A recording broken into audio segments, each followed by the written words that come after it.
On behalf of Raw Collaborative, it is my pleasure to welcome you all to the second design discussion of this event. Today we'll be discussing design disruptions, the new design order for meaningful change. Our panelists today are going to be Melissa Smith, who is an architect based in Ahmedabad and the co-founder of Banduksmith Studio. She is an active voice in addressing the issues she sees in the field of architecture and planning through initiatives such as the Ahmedabad mapping project, which she initiated a few years ago. We also have Shivani Kaka. She is an industrial designer with Godrej and Boyce, playing a key role in visualizing and developing accessories and furniture for the Script series. Script is an innovative new furniture brand made for the new generation of spaces and occupants looking for modular design and functionality. We have also Niraj Shah, who is the founder of Edo Design Studio, which is a multidisciplinary design studio based in Ahmedabad. And he is also the current president of IIID. Gauri Wagennar, who is going to be our moderator today, is an Ahmedabad-based architect with experience with experience in design, approaches for Dutch companies, emergency and rescue services, and so on. And before moving towards academics, she was the head of the Netherlands Business Support Office for almost 15 years. Over to you to introduce the topic to everyone. So how many of you are familiar with the word design disruption? Great. That makes it easier for us. And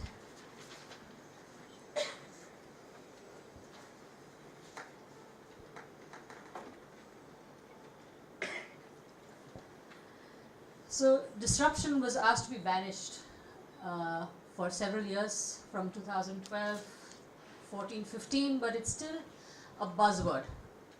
We haven't been able to get it out of here. But I think for Indians, it should not be a new concept, unless you use it as the word disruption. But if you say jugaad, it's very, very done in India. And I think that we need to understand that sometimes you need a word from abroad to make very clear to us what we've been practicing for many, many years. I don't know if the panelists agree with me on this, but basically what disruption means is that you have a set design, process, and format, and when you do something else with it, and you use it in a way that it makes it more easier for you, or it solves the problem on hand, then it's like design disruption. Correct? If not, I'd like to know your thoughts about it. I think I don't agree with the fact that jugaad is disruption, really. Jugaad is one part of the design process. It's a part of a process that we don't linearly kind of follow, unlike taught designers. And mostly you'll find jugaad with non-designers, where innovation or new product development happens through jugaad, which is directly addressing the needs. And I think that still finally is the end result of what design should do. So that still is not disruption for me. We'll come to the rest of it a little later, but I'll pass on. Yeah. I think, I kind of partly agree with that, because the moment I say jugaad, I already have a vocab with myself that's a hack. And when I say a hack, I'm being a designer. It's not in the utmost of the prestigious words I'd like to use when I'm explaining my design process. Whereas disruption goes way ahead. I mean, the moment I know I have done a design disruption in a product, in a process, or even within my own lifestyle, I know I have made it. So the journey is that far. Like jugaad is on an extreme end, and disruption goes on the other end. That's what I think. I have a mic. I have a very different take on it, which I can elaborate. I think one of the things to start by talking about the term jugaad, we had a process, I'm also not Indian, so whether this term comes to me from foreign or not is always a bit mixed up, because though I'm educated, born and raised abroad, I've actually practiced architecture and design only in India, so you can decide whether you think I'm an Indian architect or not. but in our office, we tried to come to understand the term of what Jugaad meant, and actually we developed a vocabulary of calling it instant decisions. These are the kinds of things where the decision is clever or not clever, but it's made when all of the parameters existing cannot be changed. You never make a Jugaad decision in advance and then implement it. You always decide right then. And they're often quite clever, and we actually have a practice of documenting these systems, which lots of people have done.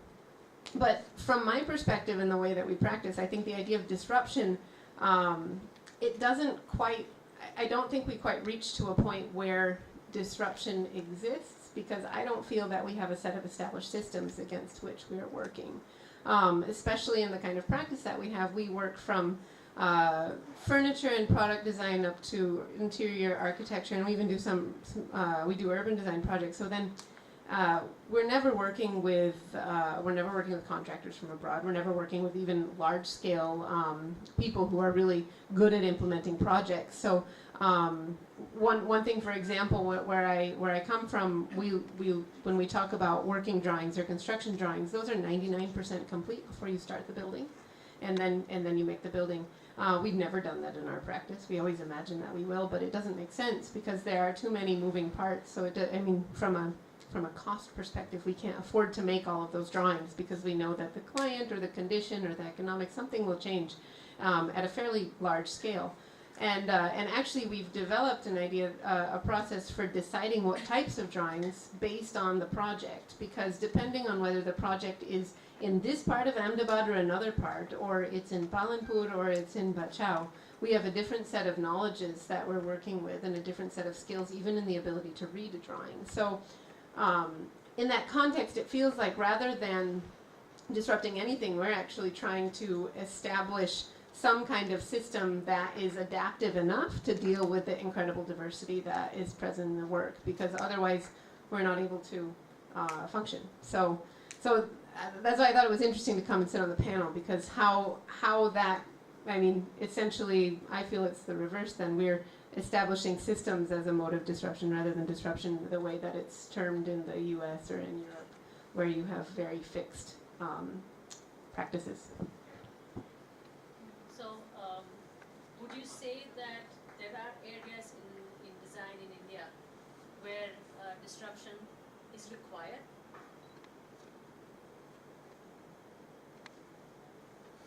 What areas would that be where disruption is absolutely a must?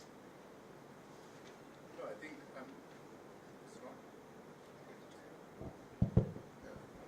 I think you've already kind of preempted another whole side of the discussion, and I completely agree with you. In fact, that was my main take here. Is that one is that I think disruptive is quite a fad word, and I don't think we are really ready for disruptive design till we don't really design, and I really mean in terms of design, in terms of processes. So till we don't have really set, just like what we know of deconstruction, with a lot of architecture and design students would know. It's very similar in the sense that even deconstruction, I've written an extensive paper on this, and I can say this with complete surety, and I can prove this, that deconstruction itself is quite a myth, and it need not have been practiced in architecture, because deconstruction comes from deconstructing language, which means that the syntax is already there, the grammar exists, and then you deconstruct that. And in architecture it's not possible, because you can't construct and then unconstruct, therefore you can't deconstruct. And in syntax, in language, the meaning is already formed by the entire sentence or the grammar or the syntax, with each word signifying something each time you read it separately. Similarly, even with disruption, the systems need to be first in place for disruption to really happen. But to answer your question, whether it's really necessary or not, no, we need to get two things right. One is to fulfill a certain level of design deliverable, which could be either functional, aesthetic, or both, balanced well. Correct? Very easily said, but not so easy to deliver. The other is innovation. And we take innovation extremely, we take that for granted. We think that once there is a design problem, obviously innovation or creativity is going to happen. I think we need to first, and that itself, the moment we start delivering that, I think that if we can call the disruption to any extent, maybe it can pass through. Otherwise, no. So creativity itself is a big issue today, and we know this. We've been saying this in academics a lot, because we already have pre-set visual images or imagery that already exists. So we don't know whether we are designing, directly towards that image, which is not just preconceived or imaginary or of course, product design follows a slightly better system of creating innovation through a lot of other kind of processes. But when you're talking about space, it's there's a lot still amiss before we really go disruptive. But my question was also, which areas would you see disruption as a necessity?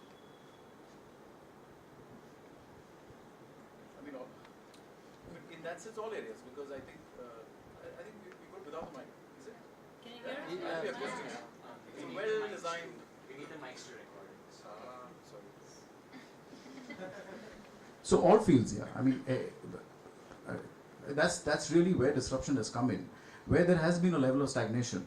So today, if we believe that there is a certain amount of stagnation in any one particular field, then but obviously, we are going to seek something else, something new, something better.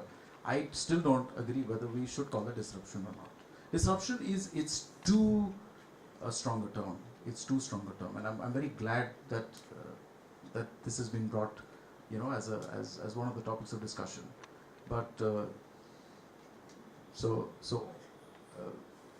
which field really? I mean, frankly. Would you see, let's say, in product design or in designing for public, for giving messages to the public, or for smaller groups, or which areas would you see that you really need to do something? Correctly put, I think design disruption, as correctly said, it's a very far-fetched dream for us. Speaking of product design, a design disruption would happen something like we were discussing in the morning, wherein we would have now how we have a replacement for pillows while we travel around the neck. Now that's kind of a product discovery, and also the fact that it makes travels comfortable. It's product design, and it's also, I would still not call it a disruption, even though it's a great discovery. It's a great product design. But what I would call a disruption, and also globally what a disruption is usually referred to as, is the entire concept when the world couldn't imagine listening to music in a small piece of device like an iPod. That is where disruption is benchmarked. So speaking from product design standpoint of view, this is where we look at. And whether we're speaking of Apple or whether we are speaking of any other company, there are hardly any more products that have reached that benchmark wherein you can speak of disruption in the correct sense. So speaking of again where I would like to see, I think this is my personal approach. The moment you upscale a word to a degree where it seems unapproachable, it remains unapproachable, right? So when I'm designing a piece of furniture, or whether I'm designing, let's say, my wardrobe, I look at it, I want to disrupt this space. So it's like, if I'm looking at organizing my wardrobe, I usually spend a lot of time, like 30 minutes time, trying to figure out what mood I'm in, what I want to wear. So a few days back, I did something, I arranged all the clothes with your fashion. So all the clothes are stacked actually as per colors and gradation.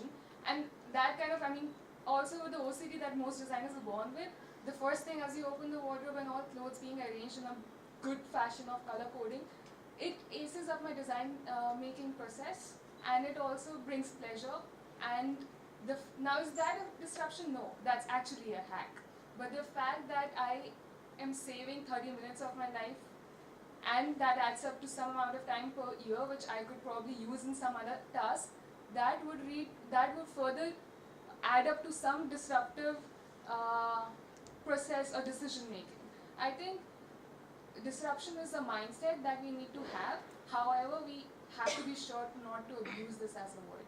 So if you have to disrupt something, you better look at everything as, question everything, bring it wherever it can, but of course be conscious about not abusing it. Also, if I stay true to what I just said, then I don't really think anything needs to be disrupted. I don't think it's possible. But rather than sort of focus on the term or what it is, I think as designers, what we do is we try and look at the way that existing things work and we try to make them better.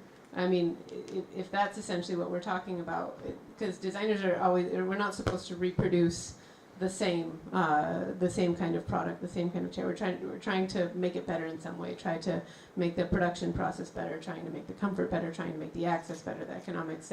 That way we're always trying to short circuit, hack, do whatever we want with the system at play. And I think if I had to say areas that could be worked on, that really need large scale change, and I think we have really different scales that we're talking about here, because I primarily work in architecture and interior a bit, but the delivery systems are the ones that we need to that we need to fix. We need to radically rethink the way that we produce buildings and architecture in the country, because there's a lot of waste. There's also a lot of cemented systems for taking money out of them, for corruption. We do public work now, and one of the things that we do is we have to think about details and specifications in a way that we ensure that we avoid the existing, essentially, cartels of government agencies that are already planning to mark up, that are built into the system. And you have to be very careful about that, because it meets resistance if somebody realizes what you're doing. So you sort of understand the scene,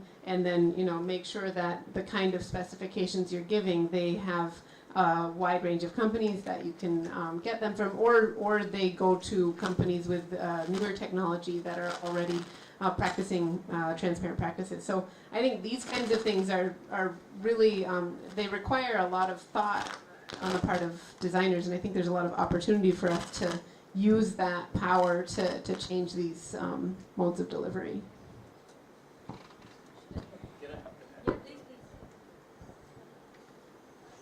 So if you see all the dilemmas that we have, or all the roadblocks that we have in delivering or executing any design project, whether it's an interior space or an architecture, there's enough disruption, interruption, roadblocks already, which means that a system could have been followed, or there is already a preset, pre-understood, pre-logical system which already is getting disrupted.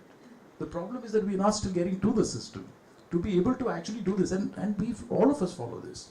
I mean, kind of face this day in and day out. That the other issues that exist, and I don't know, I mean, design schools also teach you this, right? That design is just 20%, rest is all 80%. You're dealing with everything, all other situations, but they are a part and parcel. You don't need other disruptive things to kind of push the innovation part, or to really deliver design in terms of what it must do, and not let that happen. So we already have that as a roadblock. Once I got the topic, I did a lot of reading up and checking out TED Talks, etc. on the subject. And one of the things that they have all been talking about, where design disruption was hoped to actually bring a lot of change, were the sustainable goals that the UN has set, which one needs to achieve by a certain period of years. And we've all been talking about much smaller things in that sense. But if we were to take it to a bigger picture and to think about the sustainable goals that we need to achieve and be part of the global movement, then there's much more at stake. And then I would be interested, what are those areas that you would consider? I think it's a fair point. The only thing is that, as for anybody who's slightly backward, in the sense that if we, within development itself, and we see that with China and with India happening now, if we're slightly backward, we can jump the gun, so we may be having an insight, an inherent opportunity to be able to jump that and to really reach those sustainable goals whatsoever, whatever has been kind of pre-assigned or pre-decided. Now, whether one needs a disruptive thought process to do that, I'm not too sure. Because I think, again, this is coming back as a basic need. Whether the Jugaad is a basic need, or whether this is going to be the future need, and whether this needs disruptive thinking, I'm still not sure.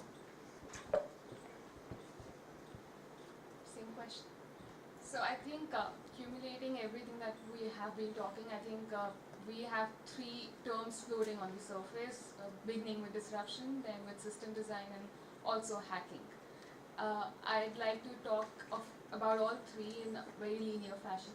And speaking of disruptive design and where it can go in society, I think, like you correctly said, that of course the world is in crisis and we are looking at the world in a different way.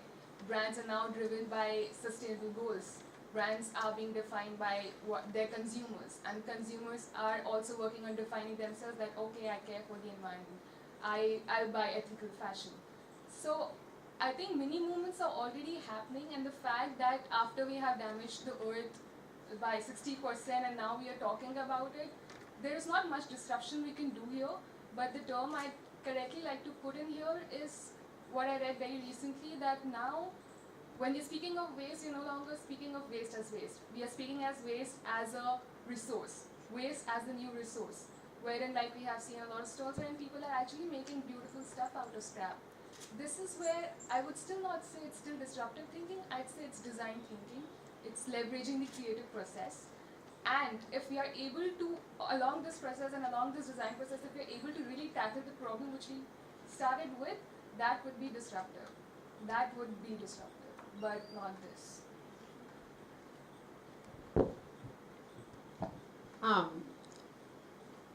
I think if we want to talk about the sustainability goals, there's large-scale goals and there's the goals that we can talk about as a practice. But I think one of the problems with these sets of things is that they're organized around the consumer model. So so you're talking about consuming ethically or consuming in a way that and producing in a way that is better for the environment that we care.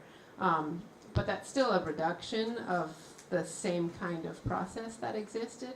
And one of the things that I feel in a lot of ways, especially working here, that is not caught in this way of thinking about sustainable goals, is the practices of non-consuming and of recycling that are not built into products or built into a way that look good, but that are actually part of the process. So like one of the things, two things we have here in cities is we have access to recycled material, someone to take our recycled materials and pay us for it at our doorstep, right? Everything in your house you can essentially give to the, here we call the pastiwala, who take everything and will sell it. There's a lot of issues with that person's rights and health vulnerabilities, but that kind of system exists, which reduces significantly the kind of waste we produce. If we look at buildings, almost 100% of our buildings can be recycled down to the concrete, which is broken into rubble and put into a plant and made into those really ugly paver blocks that we see all over the city, and rebar, which is actually bent by hand by people who, it's a terrible job, it shouldn't be done by people, but it's been by hand back into grills for second-hand reuse in windows. So every bit of a building can be taken apart into pieces, even the things that, like in the US, one would never consider a reusable product, and it just disappears into the system. And I think understanding and quantifying what those things would be is also I think a role of our industry, because they get lost and they are not appreciated, and then all the people that are required to make those kinds of systems work slowly disappear. That's what we are seeing happening right now. As the city formalizes and organizes its waste processes, they actually marginalize the system that has been working better than the city up until now. So I think because we are part of production, I think it's a paradox that we always deal with, or I always deal with. Sometimes I feel like, why am I an architect? I'm still making stuff. Maybe we shouldn't make new buildings. Maybe we should only work on old buildings so we reduce. But I think these processes are things that we need to invest in and make our work speak about, and also work on improving so that they can be more effective and seen.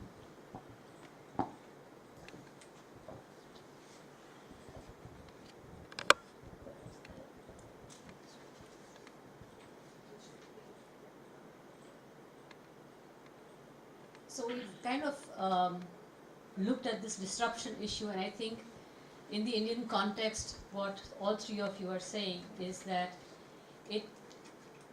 it's probably there, inherent, and not something that we need to look at separately as a design process on its own. Am I correct? Yeah, In a way. So it's a term. It's being used, and probably, as some people abroad also say, it's been abused quite a bit, and probably I still think that in the public realm there is a lot of opportunity to do disruptive thinking, because the public realm rarely does disruptive stuff. You know, they follow standard processes that are probably outdated, even for a very orthodox conservative design school, for that matter. And to get, let's say, a change in the way that is approached, and to completely blow it apart and start with something that just doesn't fit their mindset. For example, I had a talk with Gujarat Pollution Control Board recently, and they were asking that, where do you think that you want change to happen? And I was like, seriously, you don't see it, you don't smell it, or something like that? So obviously, some people in certain positions are just doing a job and they can't think beyond that. If you ask them to do a campaign, they'll say, grow more trees. That's their solution for, you know, taking care of pollution. I think disruption there is very important, to kind of blow their mind with thinking process and an idea, and taking them out of their comfort zone. For me, that would be disruption at that moment. Can you think of things that could be done like that? Sorry. So we pass this one.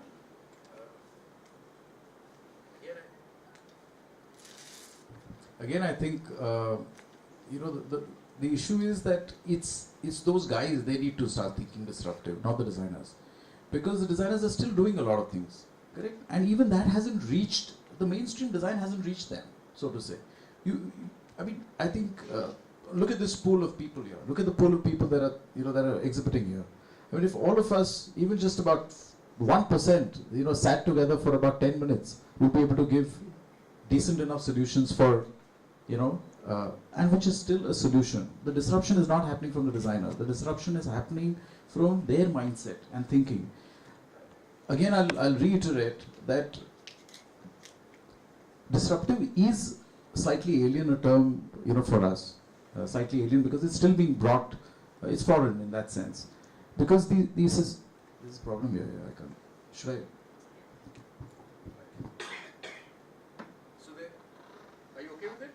Not really. Not really. So what do we do about it? Further away? Okay. Is it better? Yeah, I think so. Sorry. So,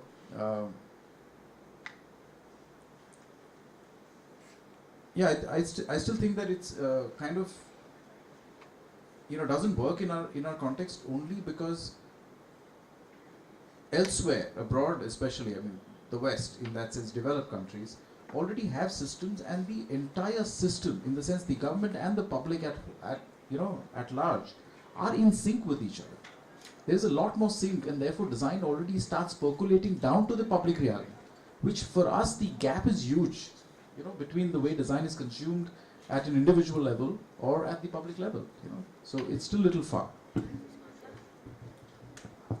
I don't agree, because I think it's an easy shot to say that in the West design percolates, that things are more in sync with each other. I don't think that's true at all. I think there's actually less general awareness of the possibility for design in places like the U.S. because so many things are pre-made or pre-decided.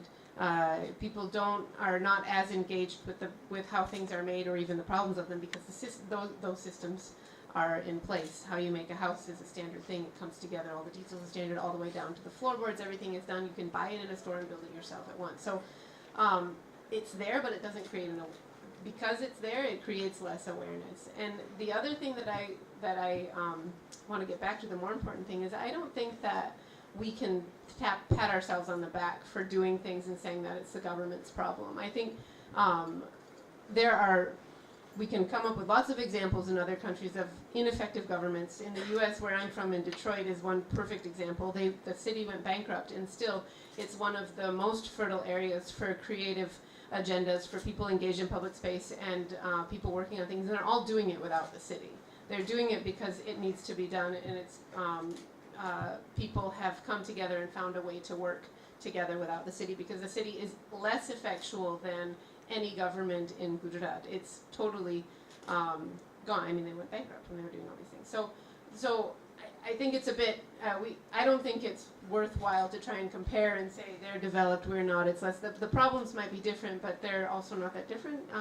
We need to sort of look at what our context is and how we're going to operate. We also have things where, we say nothing happens in the public sphere, there are issues. That's not true. We can work in it. I know that right now in Gujarat, if you look at small towns, there is a 700 crore surplus of municipal budgets that the government has not spent, simply because either the elected officials are too lazy to spend it, there is no mandate from the citizens to spend it, and nobody is asking to spend the money. It exists and it's there. We can go out, we can get hired, we can do things in the city. This is absolutely possible. And I think if we really think that what we do as professionals can change the public realm and outside what we're doing or the kind of stuff we're selling here. I mean, here this isn't for average people, right? This is for fancy people, people who can. I mean, it's all expensive stuff. I have stuff here too. It's very expensive. I can't afford it. So we can also engage, and I think there are models of making it work in practice. There are absolutely ways to do this. We have to think. We have to be ready to do it. It's not as stylish or fun to go and sit in a small village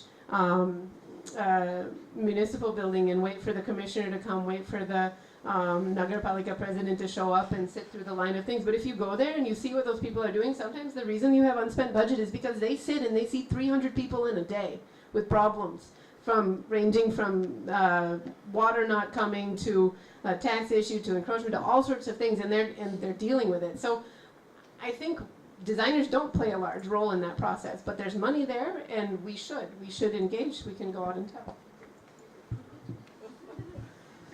I'd like to refute that in a certain. I don't disagree with you completely. To the fact that I'm not saying that, and we've tried it. As part of Triple ID as well, we've approached at the local level, even Ahmedabad, which you would think that as a city would be extremely open to it. And I'm not saying that we as designers, we are definitely equipped to handle certain things and certain problems. But you cited the same issues in this, in what you said, is that if the same person is meeting 300 people in the day with problems, then maybe that money is supposed to go to solve those basic issues. And that's what I mean by developed and not developed. The problem is that we, for us, design and for here, is not just problem solving or creating aesthetics or creating this kind of design. We understand that it is in order to make life simpler, but it doesn't happen because so many things are not provided for, and because that isn't there. Therefore, the intervention of design coming in is so far. What I meant, when Gauri mentioned this about I'm not blaming the government. I'm not saying that the government should do something and we just kind of wait for it. It's the mindset as far as disruption is concerned will need to change there for it to be acceptable. And yes, people have made efforts. There have been certain inroads. It's happening all across the nation now. We are designed for masses with Triple ID, where we reached out to multiple corporations, even at the village level, town level.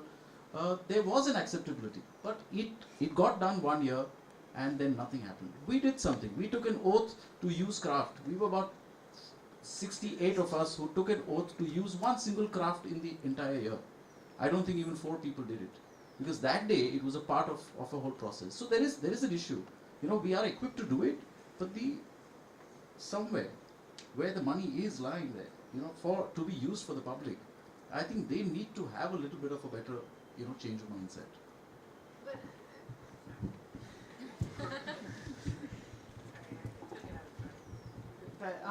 No, I think it's a long process. Like, you have to just keep doing things. I don't know that making an initiative 1 year and the next. The government, like, one of the problems is you have elected representatives have a 2-year term.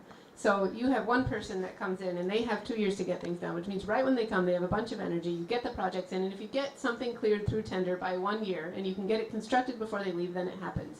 Which means you need to set up your practice in a way that you can do that. So it's not just about. So these are the disruptive I mean- issues that are being talked about in these can. kind of talks. No, but I think it's absolutely possible. And sometimes, I mean, one of the things that we've noticed is sometimes you have people who want to do something, but they can't visualize, they can't imagine what could happen. I mean, these are spatial problems. As designers, we deal with space. So really, a lot of what our job has been in these smaller towns is we go in, they take us to a bunch of places where we see leftover sites, something not working, then we come back and we give them a document and say, this is what we see could happen in your city. And then that starts the process of talking about what kind of projects can happen.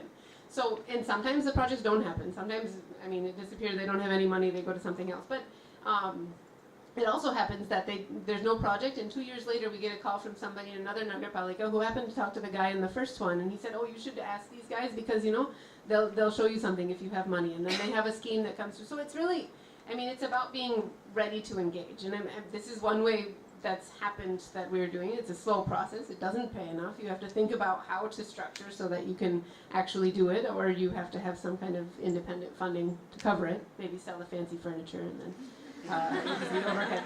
So but I think there's definitely a way forward, because I also look at, again, if I go back to where I'm from, when you have a bankrupt city, like Detroit has a problem. India doesn't have this problem. Detroit has a problem that there's not enough people. It was designed for 2 million. There's less than 500,000 people there now. So now the questions are, the city can't afford to keep the streetlights on. They can't afford to give electricity to everyone in the city. And so they're asking people to leave the homes that they've had for a century or more and move somewhere else, because they want to get rid of all those homes and turn it into forest, because they can't afford it. And people are saying, no, this is my home. I don't care if I have to live off-grid in my city because I want to live there. So there's no money for that either. And it's, again, there you also have a network of philanthropy. So the way we have CSR here, you have foundations there, and you piece together the money and find it. It's a process. It's also a design process, I guess. You're figuring out how to produce in that kind of money scarce context. And I think we do that here too. So I think in India we have enough problems that could use design interventions, and probably are not. I sometimes worry because we have design schools popping up and mushrooming, and we will soon be having thousands of students coming out, and I'm sure not all of them can be doing this kind of business. So unless they kind of rethink about how they could do things differently and engage in the public realm to change their future, basically, not just for themselves but for the conditions around them. If that doesn't happen, I don't think most of you are going to be very happy people, because it's going to be very frustrating having spent so much money on an education that doesn't give you a return or a satisfaction for doing the thing that you do, which with the passion you have studied this subject.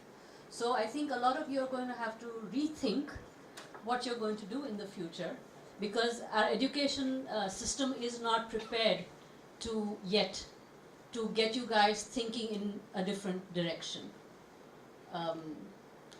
And that different direction is going to be a must. Absolutely a must. Things have to change. I mean, living in this city, I have worked for quite a few years trying to get even just traffic signals working 24/7.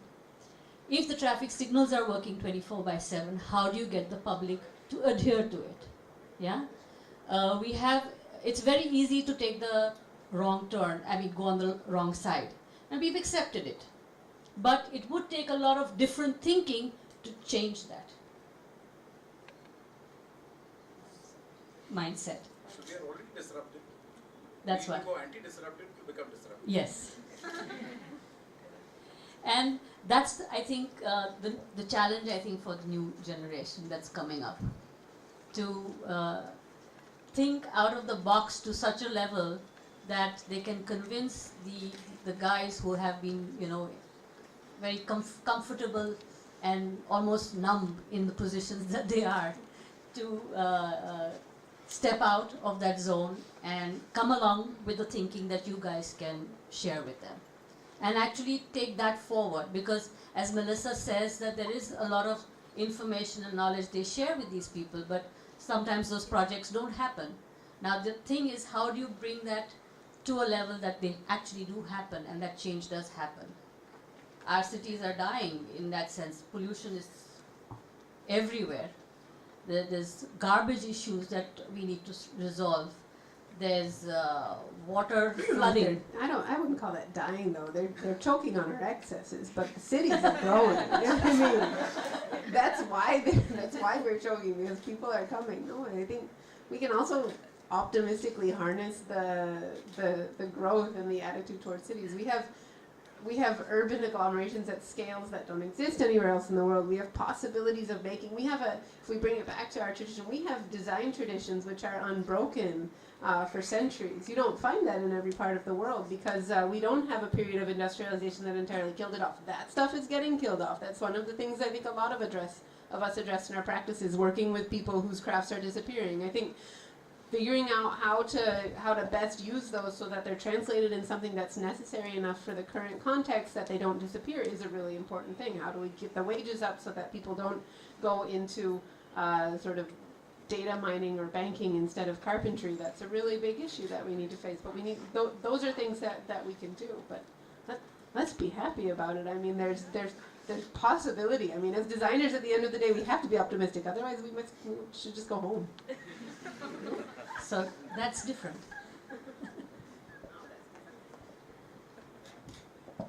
On that note, I think we should open it up to questions. Please. Yes. If you don't mind. It's on. Yeah. I was actually hoping for a different kind of discussion because when I thought disruption in design, most of the time when we think about disruption, for example, Apple, iPods, as you said, or Uber as we know it, or Amazon as we know it. The disruptions that have actually come, even fintech, the whole fintech thing, the disruptions that we talk about are basically disruptions that have been possible because of technology, and how that has made things accessible to the general public. Like booking a taxi now is much easier, and that has opened up a whole new way of how people travel. So when we were talking about disruption in design, I would just like to pick your brains on, do you think there are any such disruptions due to technology that can make design accessible? Because again, like I said, fancy furniture, right? Designing furniture, everything when we talk about design, good architects, good designers, good products are still not accessible to the general public. Can there be a disruption in design that can make design very, very accessible at a very affordable price to the general public, and which the whole country's design sense can sort of change? And then a lot of the issues that you're talking about will probably automatically change because the mentality will probably go to the next level. Can I was just going to give this example, and you can take that. So of course, script is doing that, in a big way, and which is disruptive enough from what we've seen Godrej do earlier, right? In one way, we should be able to take that better. But to answer that, see, most of these iPods and whatever, I just recently was enrolled in a course in design thinking and innovation with MIT. You'll be surprised to know that we were about 80 of us across the country. The best disruptive idea was to sit in your own office, not leave it, and actually take an online class for 9 months, get a certificate for it, and collaborate with people across the country, across the world, right? So you had groups as per your time zones. As a part of that, the first thing that is coming in, even with product design, the first step is empathy. Now, the moment you start designing with empathy, which I think we take for granted, obviously it is, we're designing for people. The idea is to put yourself into somebody else's shoes, to get into a problem that you have not faced and to design for it. I don't know whether from a design perspective, it may be right. It may be even opportunistic in terms of being consumerist, correct? Because what you're doing is you're trying to, and there are floating ideas. Each student, while presenting their final project, was actually throwing in numbers Their 3-minute presentation, they said this project is for sale. Anybody wants to buy a stake, $80 million. Yeah, $300 million is the ROI in 3 years. What does that mean? It may be a good disruptive idea, but aren't we, as what Melissa said, we may be even creating more, to consume more. So the disruption will happen if the process is extremely hard, and that's why, as one of the only fields where it has happened is product and technology, or both combined. Because there is a rigorous process that is followed.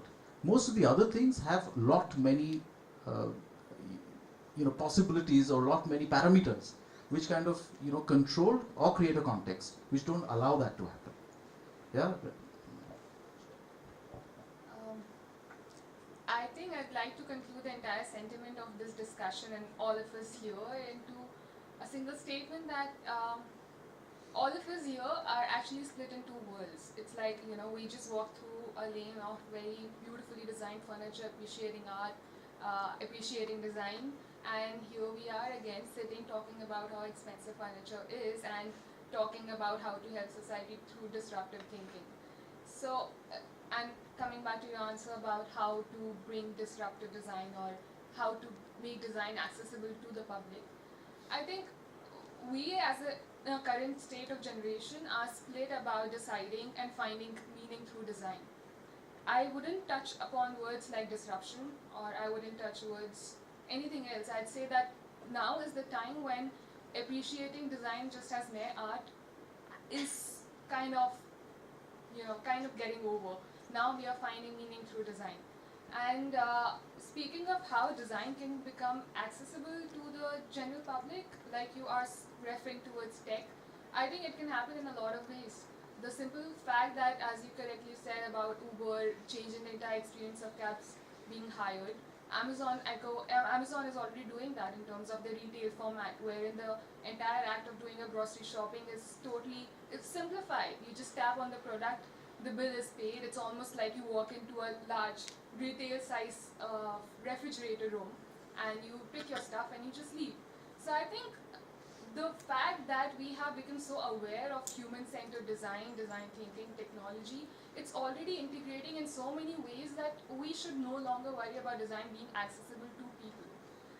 Speaking of products, I think there are brands, and a lot of brands that are now, speaking of the consumer side of it, that are coming upon touching design in ways I represent an example from Script, wherein when you look at the entire system design thinking or a thought process of a above middle class family, how they operate. They want to buy a single bedroom for their kid, so they buy a single bed. Now the kid sleeps and then he suddenly realizes I also need a study table. Now they buy a study table. Now the kid sits and he's like, but sometimes I like to study on the bed, so they buy a breakfast table, right? So what we are doing already is actually we are increasing the number of products, not really understanding our need, realizing what exactly the kid needs. So how Script is exactly making use of design is wherein we understood the entire process of buying, need, as a system design. And we designed a bed wherein you have accessible flap from the right side, which makes napping and also studying on the bed easy. And in this entire process, if you ask me as a consumer brand, how did design really help, or how did design change or design thinking really help? I'd say we reduce the number of products you're buying upon. We're saving your energy. Here you're buying 4 products. Here you're buying one bed that's letting you all every possible thing that your kid would possibly do in his room. So I think it's the time when furniture without leveraging technology is already interventing through change, and there is new design approach. I think that's through simple products like these, design is already becoming accessible. I think the awareness has grown to such a scale that it's already really happening. I'd like to ask a question. So when you say that design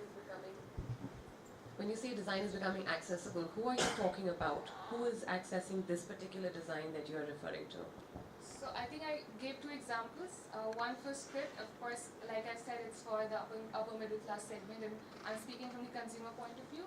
But again, I also mentioned about the Amazon store, which currently isn't in India, but looking at the growth, it would be in another 2 years or so.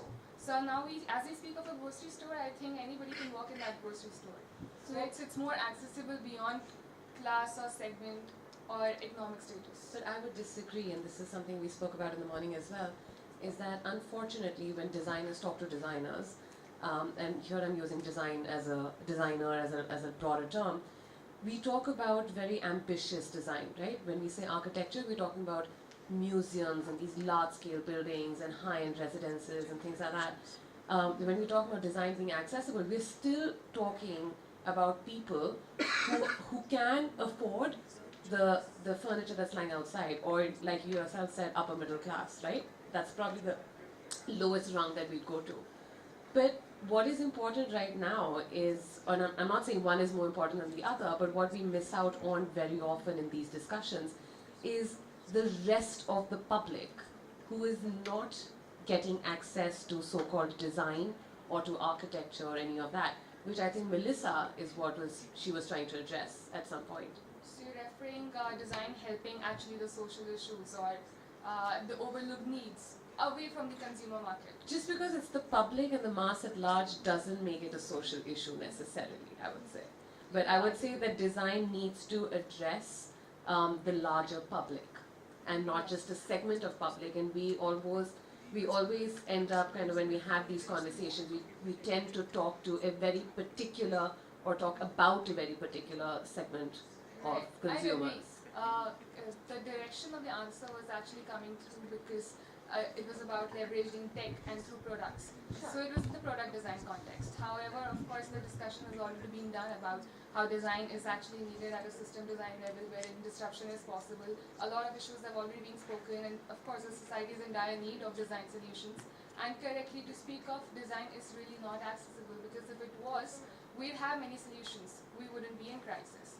So it's true, it's not accessible, and the fact that the whole point of the discussion, disruption, design thinking, the fact to say design is accessible by society would be to say we have solved a problem. No, that is a disruptive thought. Yeah. And that's what this talk was to address. Well, That kind of can wild thinking. can I go to your question to kind of tie this back together? I think if I have to think about a technology that would potentially radically change the way that design is accessible to the masses, I think it really has to be about mass production of architectural elements, because right now the way that we produce buildings, I'm coming from architecture because I'm an architect, but the way we produce buildings is heavily specific. It's dependent on labor, and robotics in terms of joinery, details, waterproofing, all sorts of building products is something that has a huge capacity to change the way that we make buildings. Because right now what happens is that the cheapest thing to do is to build a building with brick and concrete, because that's where you get the most unskilled labor, and you don't have to rely on these increasingly expensive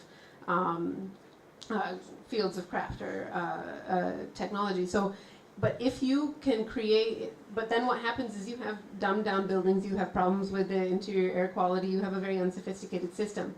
But we're already seeing 3D printing and CAD/CAM. It's present in Ahmedabad in manufacturing. It's there. We have that capacity in India, and it's becoming possible at larger and larger scales. So in that way, I don't think that India is necessarily any different than other parts of the world in the way that robotics has the potential to change. Already you have robots that can lay bricks. Now, we don't have those conditions right now. We have a long way to go in our construction industry, but if you're thinking not just about the actual brick form of the wall, if you're thinking about how the joinery happens, then suddenly you can use precast concrete panels, you can do things to speed up that process, and you have a lot more options. It's part of the change in the logic between mass production and mass customization, right? As soon as we have digital technology, then the role of the designer isn't making these one-off specific things that are necessarily expensive, because we have to pay for the labor that goes into that. But then the designer becomes the one who's designing or strategizing the system to produce a type of unit or series of variable units that can accommodate some of these larger problems. And I think that capacity is something that would really radically change, and designers would also have to rethink who we are and what our role is in that process. So. what happens to the labor?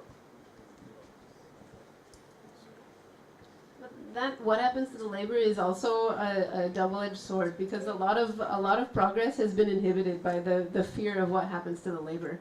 It's an overall issue. I mean, the point is maybe we shouldn't be designers talking to designers. Maybe we should be designers talking to educators, talking to economists, talking to developers. We should be looking at the whole picture, because you need to change where you need to change the need for the labor. It's not that great to say, oh, we have to give people jobs laying bricks. I mean, it's better if they have better jobs. And they have opportunities. You can skill them, unskilled can turn to skilled labor for that matter.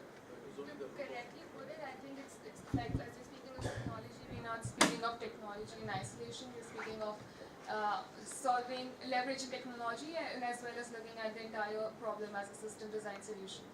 So I think no longer are we in a situation as in the rapid rate at which technology is developing, wherein we can pick up one technology, put it to our use, and just say that now we have leveraged technology and replaced the practice. I think in order to do that, you first need to look at the entire social context of it and look at the entire social scenario and design a system for it before leveraging the technology. That would correctly address and put things in order. I mean, if you are correctly replacing a manufacturing process, replacing labor, you should already have a plan for the labor, for the human force. So that's system design, and that's where disruption comes. In fact, Uber made it easier for these people to make a living. All the taxi drivers, as much as it made it easier for us to sort of travel, it made it easier for the common public to. That's a very optimistic view. That's the initial. There is a mixed opinion on whether But as Uber far as falls into this when you look category at at all. this general thing, it's easier for me and it's easier for somebody else to make a living. So, and that's an example.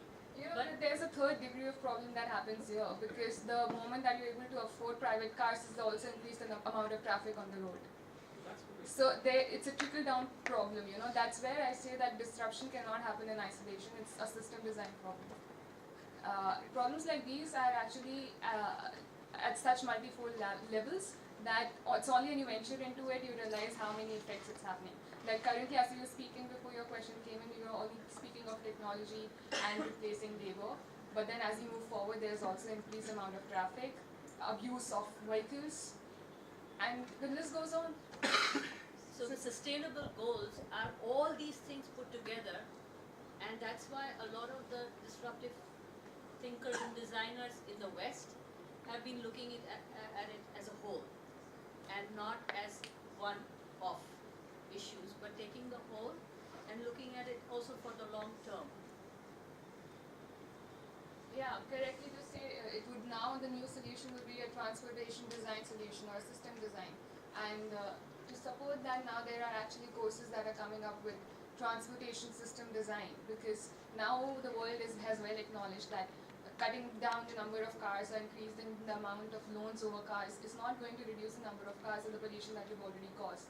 What we have to now really look at is tackle the air quality by certain other ways, and also look for a replacement of transport, because no longer are we in a situation to control the amount of cars and then tackle the pollution problems. One question here. I think I just want to put this. Keeping this topic, I think was the whole idea was to discuss, was to bring to the panel here. Is the rapid change that we are all going to see in the next few years. However, how much we try to kind of comfort ourselves that we are not, it's not required, or we are still not there, or we still have the processes to be put in place, or consumption, or the sustainable goals. All these things to put together, and the rapid change that we are all we're just at that age right now. I think thinking process needs to definitely, I think, change. The solutions, the answers to the solutions that we come up with, as designers, our solutions have to be disruptive. So the whole, I think the whole idea of talking about these things was that do we really need to push our solutions, our answers? Do they need to really cross those boundaries, come out of the boxes, and have to be, because slow process and the old way of thinking or going slow with that is not going to really work in the next couple of years that we are all bound to see the change happening.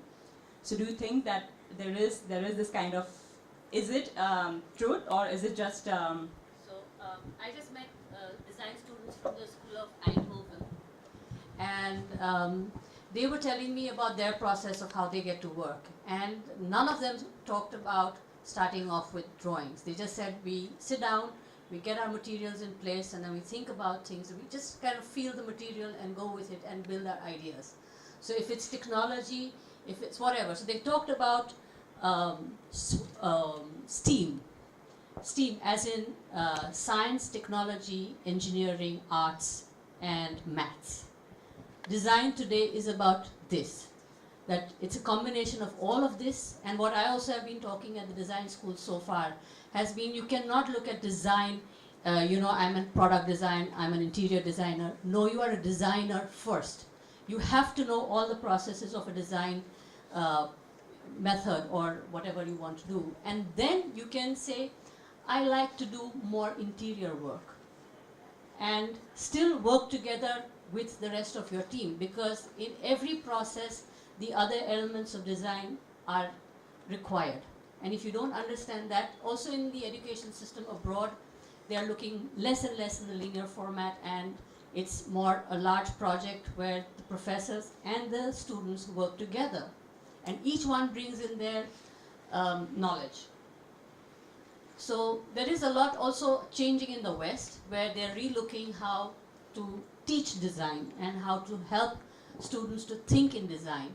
And I've been doing this because the Dutch government consulate in Mumbai is doing Netherlands meets Mumbai almost every year now, and bringing in different designers, design companies. So it's very interesting to see where designers are sometimes now also working on installation and artistic but technically driven design work, which they do for themselves, and then if the client likes it, they buy it. And these are all working in cities where, like Melissa said, where there is a huge decline in the social structure, basically, where, Eindhoven, for example, Philips moved out of the city. Philips has limited itself back to just lighting as they started. All their other electronics has been pushed out of the picture. So a lot of buildings have come empty, and all these new designers are occupying and doing co-collaboration kind of projects within them. But it's all handwork.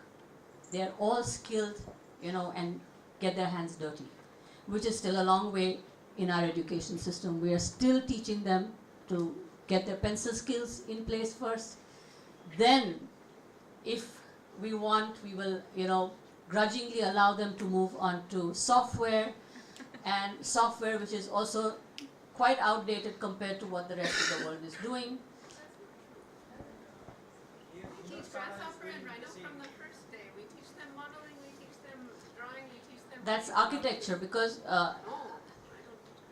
well, in the design schools, it's a big problem to push software through. I think you also see this.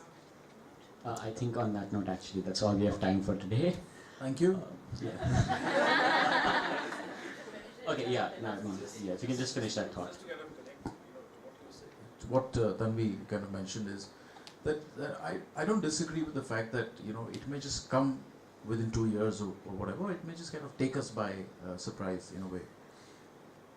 The fact is that as what we've been discussing even earlier, that it's a much larger ecosystem, and wherever that system exists and disruption is really happening, whether it's through technology or reaching the masses, it will just come, and we are not going to be, we're too small there to be able to really, control that. Now the thing is whether to ride with that wave or to really stand by what, we really believe in terms of what is really required today. And that's what we need to fulfill. And that's what the start was. The disruption may be happening parallelly. Why is it that we are looking at all of this as not design need and disruption? So I think the base was just that we are looking at this as an answer to design needs, whether it's through education, changing that as a system, or re-looking at the way the governments think. Yeah, so thank you everyone for attending. Sorry, once again, from Raw Collaborative, I'd like to thank all of our attendees and our panel members for agreeing to be a part of this today. And we'll be back tomorrow with more such design talks. So I hope to see you all again very soon.